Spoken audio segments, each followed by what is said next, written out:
को कई दिनों से बुखार था और अब उसकी सेहत कुछ ज्यादा ही खराब हो गई थी। चिड़िया की बेटी गुड़िया खिड़की में बैठी अपने पापा का इंतजार कर रही थी, जो उसकी मम्मा के लिए दवा लेने के हुए थे।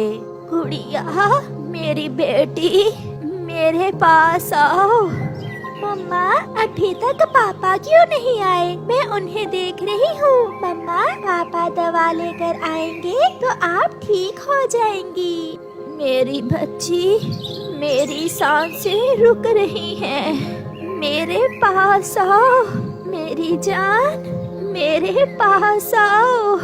फिर गुड़िया रोती हुई अपनी मम्मा के पास आ जाती है। मेरी जान, आपकी मम्मा आपसे बिछड़ने वाली है और माँ बिना जीना बहुत मुश्किल होता है। मम्मा, आप ऐसी बातें ना करें, आप ठीक हो जाएंगी। गुड़िया, मेरे बाद हिम्मत से काम लेना, हर दुख को हंस कर सह लेना, हमेशा मेहनत करना और अच्छाई का साथ देना, जैसे जैसे आपकी मम्मा ने हमेशा किया। फिर गुड़िया की मम्मा एक लंबी सांस लेती है और हमेशा हमेशा के लिए चुप हो जाती है। गुड़िया बहुत रोती है। वो रोती हुई खिड़की की तरफ देखे जा रही थी कि उसका पापा अभी तक क्यों नहीं आया। मैं तो थक गया हूँ उसकी दवा ले लेकर। जो कमाता हूँ उसकी दवा में लग जाता है। न जाने कब जान छूटेगी मेरी उससे। 1-2 दिन और देख लें आप, अगर फिर भी वो ना मरी तो हम शादी कर लेंगे और मैं जाकर सब संभाल लूंगी। मैं आपकी बेटी की देखभाल भी कर लूंगी और घर के काम भी कर लिया करूंगी। मैं भी आपकी बेटी को अपनी बेटी की तरह ही पालूंगा। अब मुझे जाना होगा, सब मेरा इंतजार कर रहे होंगे। फिर पापा चिड़िया अपने घर को चला जाता है। पापा, बहुत देर कर दी आपने आने में। पापा, मम्मा हमें छोड़कर चली गई।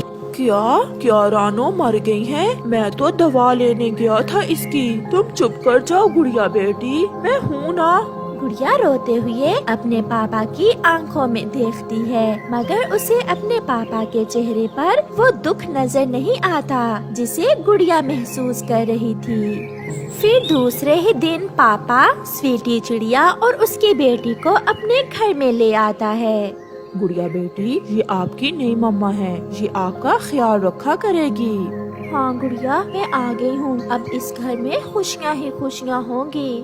पापा, कुछ दिन तो इंतजार कर लेते, मेरा दुख थोड़ा कम तो हो लेने दे। आपने तो बहुत जल्दी की दूसरी शादी करने में। बेटी, मुझे बाहर के काम भी करना होते हैं और घर को भी देखना होता है। मैं अकेला ये सब नहीं कर सकता। गुड़िया की सौतेली बहन गुड़िया को देखकर उससे कहती है, तुम्हें जरा चिंता नहीं है मेरे पापा की। मेरे पापा अकेले थक जाते हैं। मम्मा कहती है कि पापा ने जो भी कमाया है आपकी पहली मम्मा के इलाज पर ही लगा दिया। मगर गुड़िया कुछ बोले बिना अपने घोंसले में जाकर सो जाती है। ऐसे ही कुछ दिन गुजर जाते हैं। सब भूल जाते हैं कि उस घर में कोई चिड़िया भी थी। भूली नहीं तो एक गुड़िया जो हर समय अपनी मम्मा को याद करती थी। स्वीटी, जिस दिन से आप आई हैं, मेरी तो जिंदगी बहुत आसान हो गई है। पहले तो जब भी मैं घर में आता था रोना ही रोना होता था। अच्छा, अब काम पर जाइए और आते हुए मेरी मानो के लिए आइसक्रीम भी लेते आना। फिर पापा चिड़िया काम पर चला जाता है। अब तुम यहाँ बैठे क्या कर रही हो? जल्दी से जाओ और अपनी बहन के कपड़े धो लो। ना जी ना, मैं नहीं बनती इस मनहूस की बहन। मैं अकेली ही अच्छी हूँ। ये सब माँ ने मुझे मरने से पहले ही बता दिया था। आंटी, मुझे इन बातों से अब कोई दुख नहीं होता।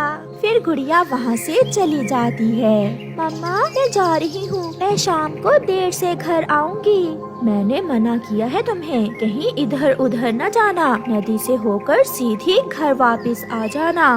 फिर स्वीटी की सगी बेटी जिसका नाम मानो था वो बाहर चली जाती है। प्रिया, अगर कपड़े धो लिए तो खाना भी बना लेना, मैं थोड़ा आराम करने लगी हूँ। मुफ्त में नौकरानी मिली हुई है, मुझे तो कोई काम ही नहीं करना पड़ता। मानो, मुझे पता है आपकी मम्मा मुझसे आपकी शादी कभी नहीं करेगी। मेरी जिद के आगे मम्मा को हार मानना ही पड़ती है। मेरी मम्मा मुझसे बहुत प्यार करती है। तो फिर आज ही अपनी मम्मा से बात करना, मुझसे और इंतजार नहीं होता। जग्गू, आप घर जाकर शादी की तैयारी करें, समझो मेरी मम्मा मान गई। ऐसे मानो शाम तक एक कौवे से बैठी बातें करती रहती है और शाम के घर चली जाती है। मैंने आज मानो को एक बुरे कौवे के पास बैठे हुए देखा। वो घर आए तो उसे समझाना। मेरी बेटी ऐसी वैसी नहीं है, मैं पूछूंगी। तुम गुड़िया पर नजर रखो, मुझे उसके चाल चलन कुछ ठीक नहीं लगते। इतने में मानो भी आ जाती है। मानो मेरी बेटी, वो कौवा कौन है? माँ, अगर आपको पता चल ही गया है तो सुन ले, मैं प्यार करती हूँ उस कौवे से और मैं उसी से शादी करना चाहती हूँ। ये सुनकर पापा चिड़िया और मानो की मम्मा की आंखें खुली की खुली रह जाती हैं। शादी, और वो भी एक कौवे से? ऐसा नहीं हो सकता। मानो बेटी, मैंने बहुत लाड प्यार से पाला है तुम्हें, ऐसे कौवों से दूर ही रहो तो अच्छा है। मगर मानो अपनी मम्मा की बात सुनी अनसुनी करके दूसरी तरफ मुंह करके सो जाती है। गुड़िया घर के सारे काम करती और फिर अपनी सौतेली बहन और माँ के लिए भोजन भी लाती, मगर वो कभी भी दुखी ना होती क्योंकि उसकी मम्मा ने उसे इतनी हिम्मत दी हुई थी। दिन गुजरते गए और फिर एक दिन जग्गू कौवा मानो से कहता है, ये लो, इस बोतल में जहर है। अगर तुम मुझसे प्यार करती हो तो जो मैं कहता हूँ वो करना होगा। जहर? ये किस लिए जग्गू जी? ऐसे तुम्हारे मम्मा और पापा कभी भी मुझसे तुम्हारी शादी के लिए नहीं मानेंगे। उन्हें रास्ते से हटाने के लिए है ये जहर। जग्गू, तुम्हारा दिमाग तो ठीक है। तो फिर मुझे छोड़ दो, मैं वापस अपनी माँ वाले जंगल जा रहा हूँ। मानो उसे रोक लेती है। मैं आपसे शादी करने के लिए सब करूँगी, मगर तुम मुझे छोड़कर कहीं न जाना। वो दोनों ऐसे बातें कर रहे थे तो गुड़िया दूसरे पेड़ के पीछे बैठी उनकी सारी बातें सुन लेती है और वो जल्दी से अपने घर चली जाती है। रात को सब घर में थे जब मानो गुड़िया से कहती है, मनहूस, आज अपने मम्मा और पापा के लिए दूध मैं लाऊंगी, तुम इधर आ जाओ। ऐसे कहते हुए मानो रसोई में जाकर 2 गिलास दूध डालकर उसमें 2 कतरे जहर के मिला देती है। लो मम्मा पापा, वाह, अब तो मेरी बेटी भी काम करने लगी है।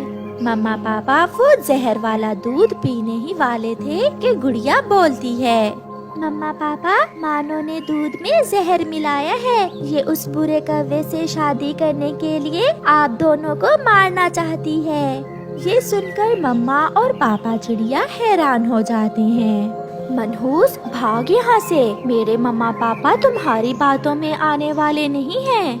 मेरा विश्वास करें पापा, मैंने मम्मा को खो दिया और अब आपको खोना नहीं चाहती। अगर इस दूध में जहर नहीं है तो इसे कहें कि खुद एक घूंट पी कर दिखाए। गुड़िया, तुम झूठ बोल रही हो। लो मेरी मानो बेटी, पी लो थोड़ा सा दूध। मगर मानो घर से भाग जाती है। गुड़िया की सौतेली माँ की आंखों में आंसू थे। गुड़िया बेटी, आज मुझे पता चला कि अगर रिश्तों में प्यार ना हो तो अपने भी जान के दुश्मन बन जाते हैं। मुझे माफ कर दो मेरी बेटी। और वो गुड़िया को अपने सीने से लगा लेती